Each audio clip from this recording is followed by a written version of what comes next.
Chemistry bye Pradeep Kumar for 10+2 में आप सभी का स्वागत एवं अभिनंदन। आज हम डिस्कस करेंगे अल्कोहल फिनॉल ईथर्स के चैप्टर का topic preparation and properties of ether. चलिए डिस्कस करते हैं ethers and preparation of ether. पहला जो स्टेप है इसका फॉर्मेशन का वो है by dehydration of alcohols. Alcohol की dehydration, dehydration means removal of water molecule, पानी के मॉलिक्यूल को हटा करके। एल्कोहल की जो डिहाइड्रेशन है वो करते हैं हम किसकी प्रेजेंस में? प्रोटिक एसिड की प्रेजेंस में। और प्रोटिक एसिड कौन कौन से हम ले सकते हैं? Sulphuric acid, phosphoric acid. Protic acid इसलिए कहते हैं इसको क्योंकि ये H पॉजिटिव लिबरेट करते हैं सॉल्यूशन में। यहाँ पे हमारे पास है इथाइल अल्कोहल। इथाइल अल्कोहल को जब हम हीट करते हैं सल्फ्यूरिक एसिड के प्रेजेंस में at temperature 443 kelvin, then we will get this ethene. लेकिन जब हम इसको हीट करते हैं 413 केल्विन तक, 413 केल्विन तक सल्फ्यूरिक एसिड की प्रेजेंस में, तब हमारे पास डाई इथाइल ईथर जो है वो बनता है, या इथॉक्सी इथेन के नाम से भी इसको जानते हैं, वो बनता है। The formation of the reaction product alkenes and ethers. अब हमारे पास क्या ईथर बनेगा या क्या इथीन बनेगा, ये किसके ऊपर डिपेंड करता है? रिएक्शन की कंडीशन के ऊपर। जैसे अभी आपने देखा यहाँ पे हमारे पास 443 के ऊपर तो इथीन बन रहा है, लेकिन 413 के ऊपर हमारे पास इथॉक्सी इथेन बन रहा है। मैकेनिज्म क्या है इस रिएक्शन का? Formation of ether is a nucleophilic bimolecular reaction. Nucleophilic bimolecular reaction. Bimolecular means इसकी जो काइनेटिक्स है, रेट ऑफ रिएक्शन जो है वो दो रिएक्टेंट की कंसंट्रेशन के ऊपर डिपेंड करेगा। मतलब साइमल्टेनियसली अटैक भी करेगा और लिविंग ग्रुप भी जाएगा। It involves the attack of alcohol molecule on protonated alcohol. Protonated alcohol के ऊपर अटैक किसका होता है?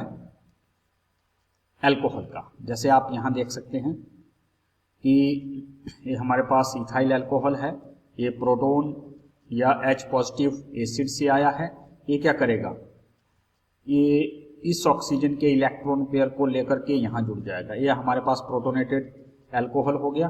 अब प्रोटोनेटेड अल्कोहल जो है, दूसरा अल्कोहल का मॉलिक्यूल प्रोटोनेटेड अल्कोहल के ऊपर अटैक करेगा साइमल्टेनियसली इस कार्बन के ऊपर, और यहां से वाटर मॉलिक्यूल बाहर चला जाएगा। तो इस तरह से इस कार्बन के ऊपर ऑक्सीजन के थ्रू C2H5 जुड़ जाएगा और यहां से वाटर मॉलिक्यूल बाहर हो जाएगा। ये वाटर मॉलिक्यूल बाहर हो गया है और यहाँ पे देखिए आप CH3, CH2O, CH2, CH3 और साथ में यहाँ पे H भी जुड़ा हुआ है। और अगले स्टेप में क्या होगा? थर्ड स्टेप में ये जो प्रोटोन है या H पॉजिटिव है, ये बाहर हो जाएगा। अपने इलेक्ट्रॉन पेयर इसने ऑक्सीजन को दे दिए, ऑक्सीजन का पॉजिटिव चार्ज खत्म, इसके ऊपर पॉजिटिव चार्ज आ जाएगा और इस तरह से H पॉजिटिव जो है बाहर। जो स्टार्टिंग में हमने एसिड से H पॉजिटिव लिया था वो यहाँ पे बाहर हो गया है। So this is the mechanism of this reaction. This method is suitable for the preparation of ether having primary alkyl group on. अब इस मेथड से हम वही ईथर बना सकते हैं जिसमें एल्काइल ग्रुप प्राइमरी हो, सेकेंडरी और टर्सरी नहीं। The alkyl group should be unhindered. Unhindered मतलब उसको एल्काइल ग्रुप तक पहुंचने के लिए कोई स्टीरिक हिंड्रेंस नहीं होनी चाहिए, और टेम्परेचर बी केप्ट लो, और टेम्परेचर भी कम रखना पड़ता है। Otherwise the reaction favours the formation of alkene. अगर ऐसा हिंड्रेंस है, वहां पे टेम्परेचर हाई है, तो एल्कीन बन जाएगी, तब आपको डाइथाइल जो ईथर है वो नहीं बनेगा। The reaction follows SN1 pathway when alcohol is secondary and tertiary. अगर आप अल्कोहल सेकेंडरी और टर्सरी यूज कर रहे हैं तो वहां पे SN1 रिएक्शन होता है, फिर SN2 नहीं होगा। SN2 सिर्फ प्राइमरी के केस में होगा। Dehydration of secondary and tertiary alcohol to give the corresponding ether is unsuccessful unsuccessful मान लो सेकेंडरी और टर्सरी अल्कोहल से हमें ईथर नहीं मिलती है। क्यों नहीं मिलती है? क्योंकि यहाँ पे कंपटीशन हो जाता है एलिमिनेशन और सब्स्टिट्यूशन का, and as a consequences alkenes are easily formed. जब आप यहाँ पे कंपटीशन देखते हैं कि क्या रिएक्शन एलिमिनेशन होगा या सब्स्टिट्यूशन होगा, सब्स्टिट्यूशन में तो आपको पता है कि ईथर बन रहा है, लेकिन एलिमिनेशन में क्या हो रहा है, अल्कोहल की अगर आप एलिमिनेशन करवाते हैं तो वाटर मॉलिक्यूल बाहर जाता है और एल्कीन बनता है। तो इस तरह से सेकेंडरी और टर्सरी के केस में एलिमिनेशन हो जाती है और एल्कीन बन जाता है।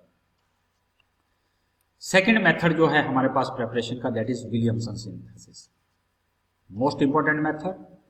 इस मेथड के द्वारा हम सिमेट्रिकल और अनसिमेट्रिकल ईथर दोनों को बना सकते हैं।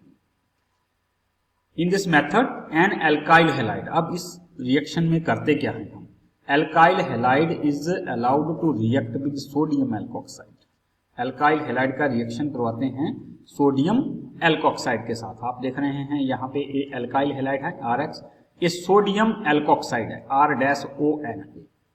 अब होगा क्या, यहां से NaX बार हो जाएगा और ROR- आपस में जुड़ गए, तो ये आपके पास ईथर बन गया। अब ये सिमेट्रिकल है या अनसिमेट्रिकल है, ये किसके ऊपर डिपेंड करता है कि R की वैल्यू क्या है। अगर R और R' सेम है तो आपके पास ये सिमेट्रिकल है, अगर R और R' सेम नहीं है, एल्काइल ग्रुप सेम नहीं है, तो ये अनसिमेट्रिकल है। Ethers containing substituted alkyl group, secondary or tertiary, may also be prepared by this method. इस मेथड के द्वारा जो हम है वो सेकेंडरी और टर्सरी अल्काइल ग्रुप जो ईथर में होते हैं उस तरह के ईथर भी बना सकते हैं। मतलब यहाँ पे आपके पास R' जो है वो सेकेंडरी और टर्सरी भी हो सकता है। और ये जो रिएक्शन है ये SN2 अटैक इन्वॉल्व करता है an alkoxide ion on primary alkyl halide. मतलब एल्कोक्साइड आयन का अटैक प्राइमरी एल्काइल हैलाइड के ऊपर होता है और SN2 मैकेनिज्म इन्वॉल्व किया जाता है इसमें। आप देखिए यहाँ पे ये हमारे पास सोडियम ब्यूटॉक्साइड है और ये हमारे पास मिथाइल ब्रोमाइड है या ब्रोमोमीथेन है। यहाँ पे आपके पास से ऑक्सीजन के साथ जो ग्रुप लगा है ये कैसा है, टर्सरी ग्रुप है। होगा क्या, यहाँ से ऑक्सीजन के ऊपर जो लोन पेयर है इलेक्ट्रॉन का वो इस कार्बन के साथ बॉन्ड बना देगा, Br- यहाँ से चला जाएगा, Br- Na के साथ लग करके सोडियम ब्रोमाइड बना देता और यहाँ पे CH3 लग गया। तो ये SN2 मैकेनिज्म है, मतलब साइमल्टेनियस हो रहे हैं। ये यहां पे अटैक कर रहा है, Br बाहर जा रहा है। तो better results are obtained if alkyl halide is primary. अगर हमारे पास एल्काइल हैलाइड प्राइमरी है तब इसके बड़े अच्छे रिजल्ट आते हैं।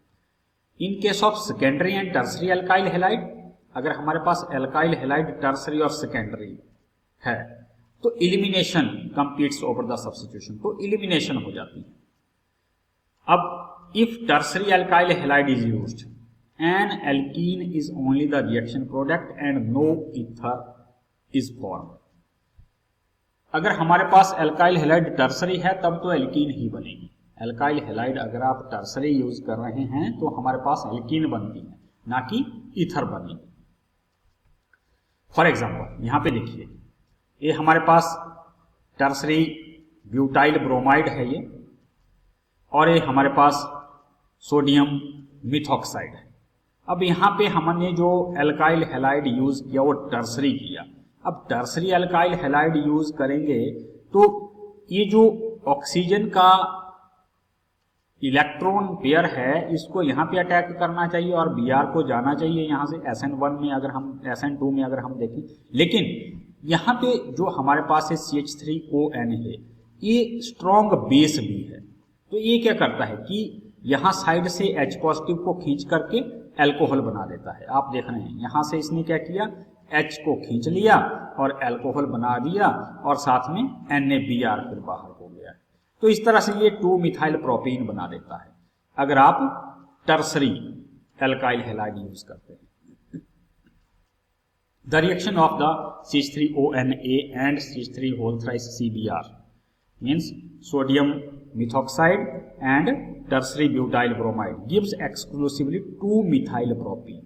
तो आपके पास ये प्रोडक्ट 2-methyl propene बनता है. It is because alkoxide are not only the nucleophile but strong base as well. जैसा हमने बताया आपको कि जो CH3O नेगेटिव है ये सिर्फ न्यूक्लियोफाइल ही नहीं है बल्कि ये स्ट्रॉन्ग बेस भी होता है, इसलिए H पॉजिटिव को खींच लेता है. They react with alkyl halide leading to elimination reaction. Phenols are also converted to ether by this method. इस मेथड से हम फिनोल को भी ईथर में कन्वर्ट कर सकते हैं. और यहाँ पे जो हम फिनोल यूज करेंगे वो फिनोल का कौन सा रूप यूज करेंगे? It is used as a phenoxide ion या फिनॉक्साइड मॉइस्टी. मॉइस्टी मीन्स उसके साथ कोई दूसरा कैटाइन लग सकता है. जैसे यहाँ पे हम अल्कोहल का या फिनॉल का रिएक्शन करवा रहे हैं सोडियम हाइड्रोक्साइड के साथ, तो क्या बनेगा? सोडियम फिनॉक्साइड बन रहा है. तो सोडियम फिनॉक्साइड का रिएक्शन जब हम एल्काइल हैलाइड के साथ करवाएंगे तो आपके पास से क्या बन जाएगा? ईथर बन जाएगा. और यहां से आपके पास X जो है वो बाहर हो जाएगा, NaX बाहर और ऑक्सीजन के साथ R लग गया है. अब बात आती है फिजिकल प्रॉपर्टीज की.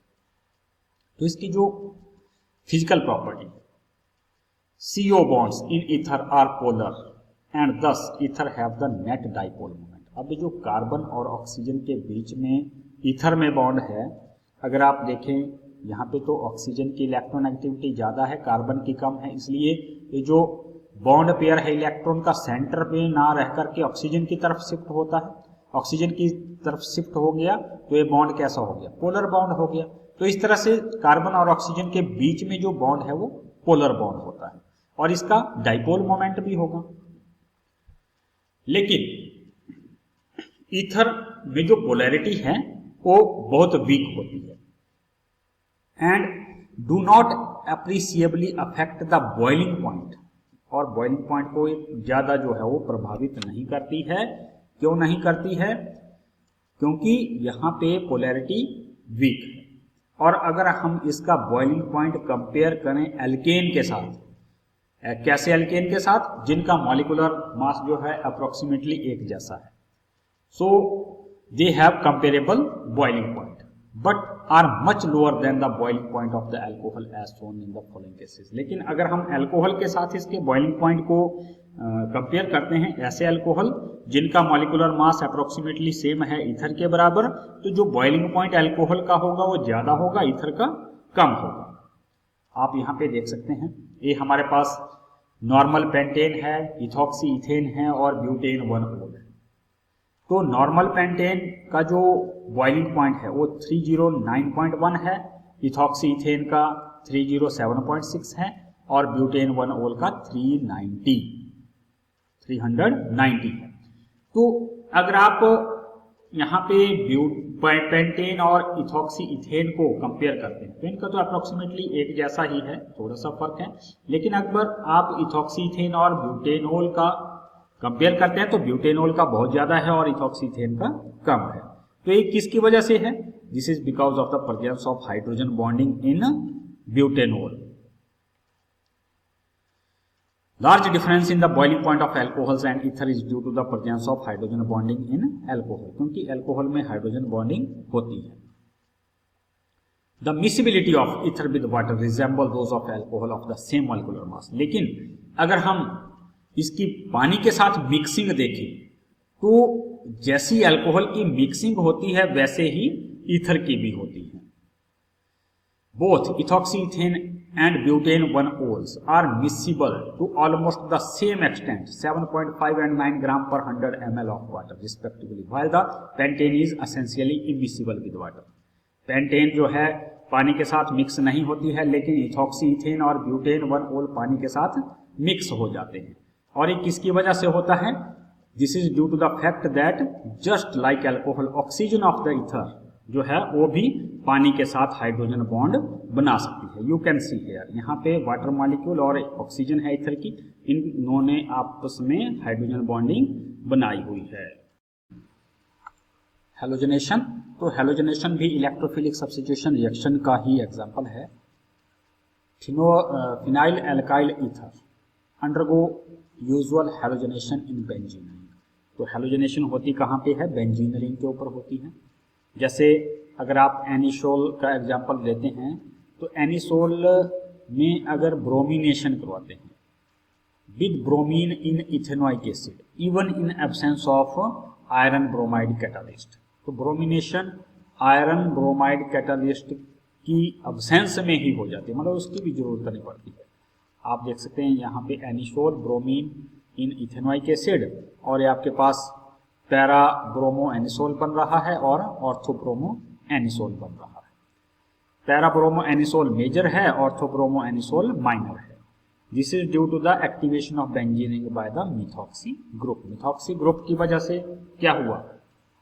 बेंजीन रिंग की एक्टिवेशन हो गई, इलेक्ट्रॉन पेयर रेजोनेंस की सहायता से ऑर्थो और पैरा पोजीशन पे जाते हैं, इसलिए अटैक जो ब्रोमोनियम आयन है वो कहाँ करेगा? ऑर्थो और पैरा पोजीशन पे करता है। So para isomer is obtained in 90% डेट, और जो पैरा आइसोमर है वो कितने परसेंट तक हमें मिलता है? 90% तक मिलता है। क्यों मिलता है? ये हमने पहले भी डिस्कस किया था कि ये सिमेट्रिकल भी है और इसमें स्टेरिक हिंड्रेंस भी कम होती है। सेकेंड है फ्राइडल क्राफ्ट रिएक्शन। तो फ्राइडल क्राफ्ट रिएक्शन दो तरह से होता है, एल्काइलेशन एंड एसाइलेशन। तो एनिसोल जो है फ्राइडल क्राफ्ट रिएक्शन जो है वो शो करता है। यहाँ पे आप देखिए ये CH3Cl एल्काइल ग्रुप डिवेल्प होगा ऑर्थो और पैरा पोजीशन पे, एनहाइड्रस AlCl3 कार्बन डाइसल्फाइड में ऑर्थो पोजीशन पे CH3 लग गया, यहाँ पे पैरा पोजीशन पे CH3 लगा है। ये 2-मिथॉक्सीटोल्यून है, ये 4-मिथॉक्सीटोल्यून है। तो 4-मिथॉक्सीटोल्यून जो है मेजर प्रोडक्ट बनेगा क्योंकि पैरा आइसोमर जो है वो ज्यादा बनता है। यहाँ पे एसाइल ग्रुप CH3CO OCCH3 लगेगा ऑर्थो पोजीशन पे, पैरा पोजीशन पे, in presence of anhydrous AlCl3, 2-मिथॉक्सी एसिटोफिनोन एंड 4-मिथॉक्सी एस्टोफिनोन बन रहा है। यहाँ पे भी 4-मिथॉक्सी एसिटोफिनोन मीन्स पैरा पोजीशन वाला जो है वो मेजर प्रोडक्ट बन रहा है। Alkyl and acyl group are introduced at ortho and para position by the reaction with alkyl halide and acyl halide in presence of anhydrous aluminium chloride alloys acid as a catalyst। तीसरा है हमारा nitration. Anisole की nitration भी होती है। कब होगी? जब एनिसोल का रिएक्शन करवाते हैं हम किसके साथ? कंसंट्रेटेड सल्फ्यूरिक एसिड और नाइट्रिक एसिड के साथ। So it will yield a mixture of ortho and para nitro anisole, मतलब ऑर्थो और पैरा पोजीशन पे नाइट्रो ग्रुप लगेगा। This is anisole H2SO4 HNO3 ortho nitro anisole और एक पैरा नाइट्रो एनिसोल है, या 2 नाइट्रो एनिसोल 4 नाइट्रो एनिसोल है। तो इसी के साथ हमारा ये चैप्टर खत्म होता है। आप सभी का धन्यवाद। Now chemical reactions of ether.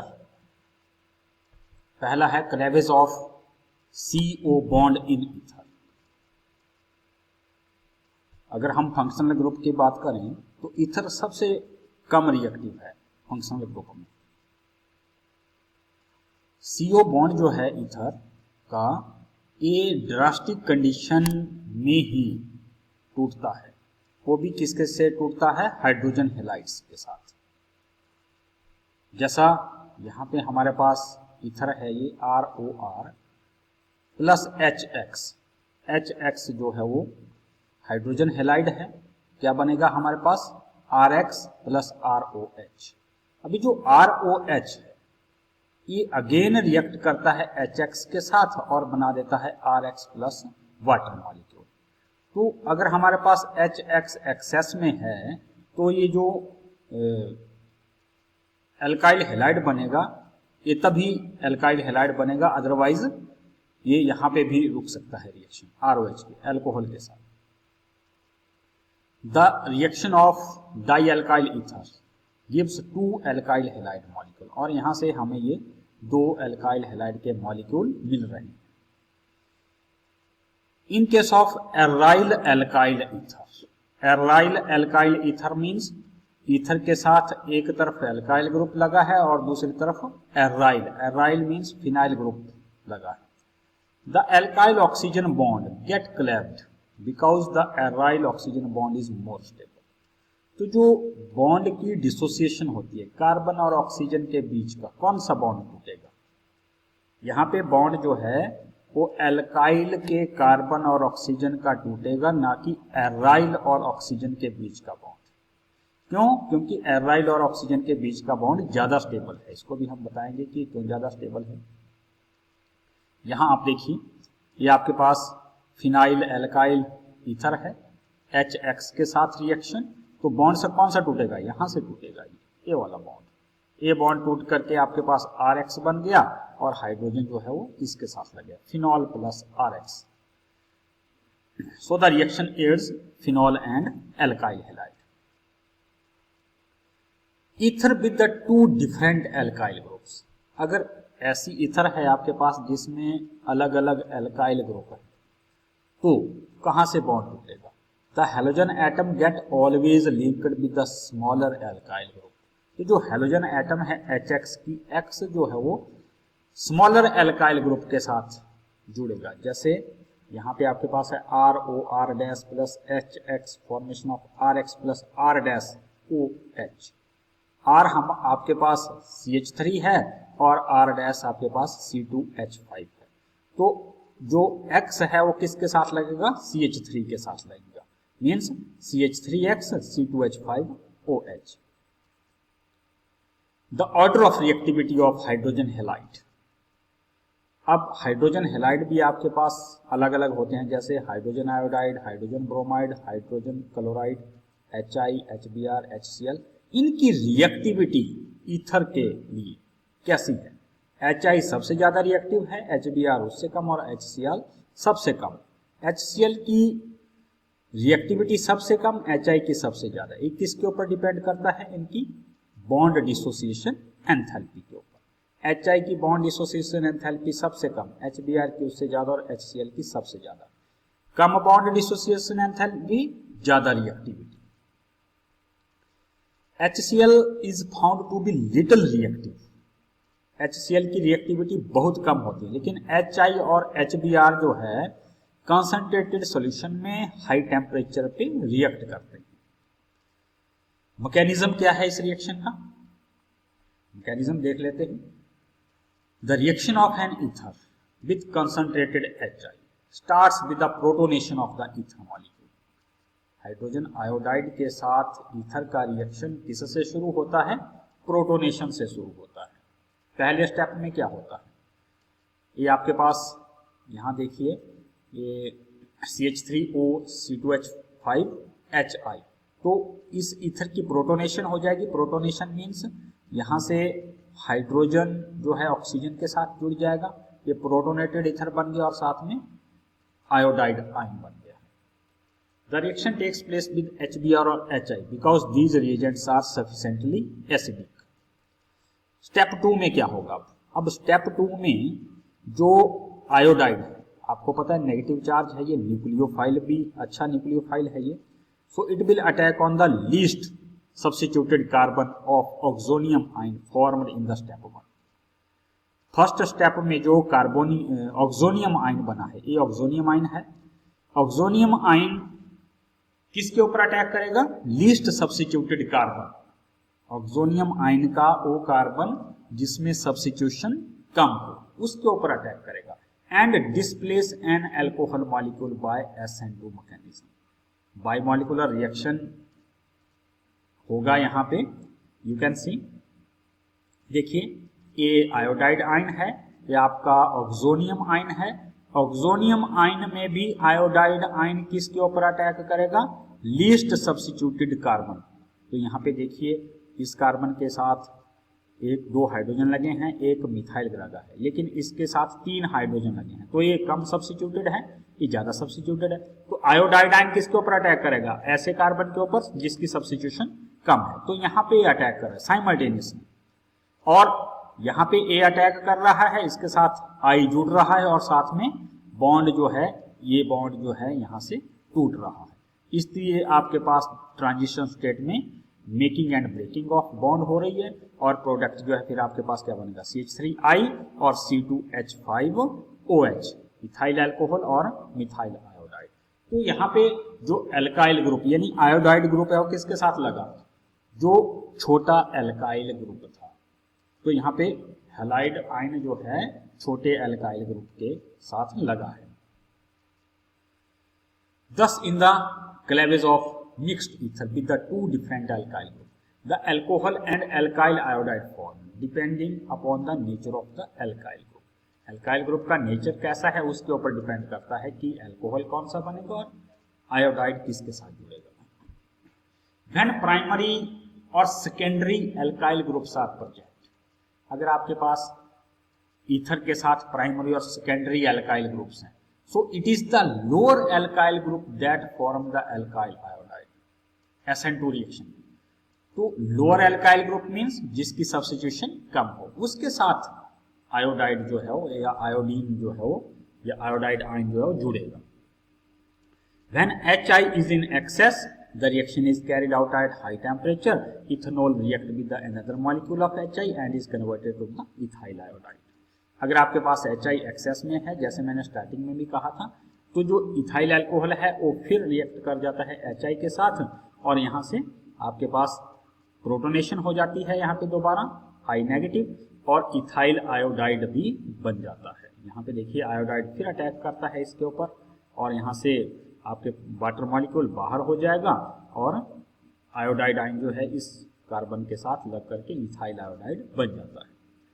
So this is the mechanism, SN2 mechanism. अब however when one of the alkyl group is a tertiary group, लेकिन अगर alkyl group tertiary group है, the halide formed is a tertiary halide, तो वहां पे जो halide बनेगा और कौन सा बनेगा, tertiary halide बनेगा। फिर छोटे कार्बन के साथ जो है वो halide आयन नहीं लगेगा। क्यों नहीं लगेगा, अब यहाँ पे देखिए आपके पास ए ऑक्सीजन, ए मिथाइल और ए टर्सरी कार्बन है जिसके साथ ऑक्सीजन लगा है। अब यहाँ पे जो आई है जनरली तो किसके साथ लगनी चाहिए थी, इसके साथ लगना चाहिए था आयोडाइड, लेकिन इसके साथ ना लग करके किसके, टर्सरी के साथ लग रहा है। अब टर्सरी के साथ यहाँ पे देखिए आपके पास एक टर्सरी ब्यूटाइल आयोडाइड बन रहा है और साथ में मिथाइल अल्कोहल बन रहा है। ऐसा क्यों होता है, क्योंकि यहाँ पे अब मैकेनिज्म थोड़ा बदल गया है। It is because in step 2 of the reaction the departure of leaving group OHCH3, क्योंकि सेकेंड स्टेप में हमारे पास पीछे क्या हो रहा था, SN2 मैकेनिज्म हो रहा था, साइमल्टेनियस अटैक हो रहा था, लेकिन यहाँ पे क्या है, यहाँ पे CH3OH ग्रुप जो है वो चला जाएगा। H तो पहले यहाँ अटैक कर गया, CH3OH ग्रुप चला जाएगा, फिर यहाँ पे कार्बोकैटाइन जनरेशन हो जाएगी। और ये जो टर्सरी कार्बोकैटाइन है इसकी स्टेबिलिटी ज्यादा है, इसलिए यहाँ पे टर्सरी कार्बोकैटाइन बन जाएगा। फिर टर्सरी कार्बोकैटाइन के ऊपर आयोडाइड आयन अटैक करेगा और आपके पास टर्सरी ब्यूटाइल आयोडाइड जो बन जाएगा। तो यहाँ पे मैकेनिज्म SN1 हो जाता है। ये देखिए आप यहाँ पे CH3OH या हाइड्रोजन इसके साथ जुड़ गया है और यहाँ पे कार्बोकैटाइन जनरेशन हो रही है, और सेकेंड स्टेप में अब कार्बोकैटाइन जो है ये किसके साथ रिएक्ट करेगा, आयोडाइड आयन के साथ, फास्ट रिएक्शन है और टर्सरी ब्यूटाइल आयोडाइड बन रहा है। इन केस ऑफ एनिसोल, अगर हम एनिसोल की बात करें, अब एनिसोल में क्या है कि ईथर के साथ CH3 और फिनाइल ग्रुप लगा होता है। HI का रिएक्शन क्या बनेगा, मिथाइल आयोडाइड और साथ में फिनॉल। ये हमने पहले भी कर लिया है रिएक्शन। यहाँ पे जो I है वो किसके साथ लगेगा, जो CH3 है। यहाँ पे ऑक्सीजन और कार्बन, जो फिनाइल ग्रुप का कार्बन है वो ज्यादा स्ट्रॉन्ग है। This is because the methyl phenyl oxonium ion, जो मिथाइल फिनाइल ऑक्सोनियम आयन बनेगा किसकी वजह से, प्रोटोनेशन जब ईथर की होगी। ये देखिए आप CH3 C6H5OH CH3, तो ऑक्सोमिथाइल फिनाइल ऑक्सोनियम आयन है ये। यहाँ पे कौन सा बॉन्ड, इन दोनों में से कौन सा बॉन्ड स्ट्रॉन्ग है? यहाँ पे ए बॉन्ड ज्यादा स्ट्रॉन्ग है, ए वीक है। क्यों? क्योंकि यहाँ पे कार्बन जो फिनाइल का है उसकी हाइब्रिडाइजेशन sp2 है और यहाँ पे कार्बन की hybridization sp3। The bond between OCH3 is weaker than the bond between OC6H5 because the carbon of the phenyl group is sp2 hybridized and there is the partial double bond character। और यहाँ पे resonance की वजह से भी partial double bond character होता है। Therefore, the attack by the iodide ion breaks OCH3I bond to form the CH3I। तो इस तरह से यहाँ पे कौन सा बॉन्ड टूटता है? ए वाला बॉन्ड टूटता है और इसके साथ आयोडीन लग जाती है। The phenols do not react further to give the halide because sp2 hybridized carbon of the phenol cannot undergo nucleophilic substitution reaction needed for the conversion to halide। और फिनॉल जो है, जैसे पहले हुआ था कि इथाइल अल्कोहल फिर HX के साथ रिएक्ट करके इथाइल हैलाइड बना दिया था, तो यहाँ पे फिनॉल रिएक्ट नहीं करेगा। एल्काइल फिनॉल जो है हैलाइड के साथ रिएक्ट करके जो है जो फिनॉल बेंजीन के साथ या फिनाइल के साथ हैलोजन लगेगा वो नहीं बनाएगा। Phenol cannot undergo nucleophilic substitution reaction needed for the conversion of halide। Now electrophilic substitution reaction। अब इलेक्ट्रोफिलिक सब्स्टिट्यूशन रिएक्शन में क्या है? ये जो एल्कोक्सी ग्रुप है, OR ग्रुप, it is ortho and para directive and activate the aromatic ring towards the electrophilic substitution reaction in the same way as phenol. जैसे reaction phenol में होते थे, फिनॉल में भी ऑक्सीजन के ऊपर लोन पेयर था इलेक्ट्रॉन का, रेजोनेंस होती थी, ऑर्थो और पैरा पोजीशन के ऊपर इलेक्ट्रॉन पेयर जाता था। वैसे ही यहाँ पे भी ईथर की जो ऑक्सीजन है उसका लोन पेयर भी रेजोनेंस की सहायता से बेंजीन रिंग पे ऑर्थो और पैरा पोजीशन पे जाता है। तो जो अगर इलेक्ट्रोफाइल अटैक करता है उसके ऊपर तो कहाँ जुड़ेगा? बेंजीन रिंग के ऑर्थो और पैरा पोजीशन पे जुड़ेगा। आप देख सकते हैं यहाँ पे ये आपके पास methyl phenyl alkyl phenyl ether है, तो रेजोनेंस आप देख रहे हैं यहाँ पे ऑर्थो पोजीशन पे जो है नेगेटिव चार्ज, पैरा पोजीशन पे नेगेटिव चार्ज और ये दोबारा ऑर्थो पोजीशन पे नेगेटिव चार्ज और ये दोबारा आपके पास वही स्ट्रक्चर जो है वो जनरेट हो जाता है। तो because of this pair of electron on oxygen ortho और पैरा पोजीशन के ऊपर इलेक्ट्रॉन डेंसिटी बढ़ जाती है।